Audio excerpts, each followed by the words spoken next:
അണ്ണൻ, അക്ക, ചക്ക, തങ്കച്ചി, நான் உன்னை விடமாட்டேன், நீ என் புன்னகை மன்னன்,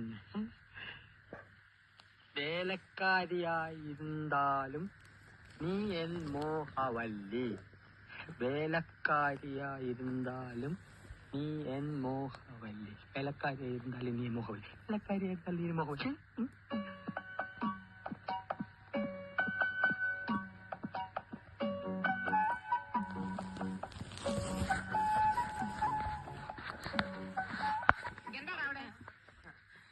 ജോലി കഴിഞ്ഞെങ്കിൽ പവിഴത്തോട് ചോദിച്ചിട്ട് തമിഴ് പഠിക്കാമെന്ന് കരുതി.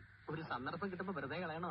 ഓടാ, സന്ദർഭം കിട്ടിയപ്പോ നേരാമണ്ണ് എഴുതാനും വായിക്കാനും പഠിക്കാത്ത നീയാ ഇപ്പൊ തമിഴ് പഠിക്കുന്നത്. പോടാ പൈത്യക്കാരാ.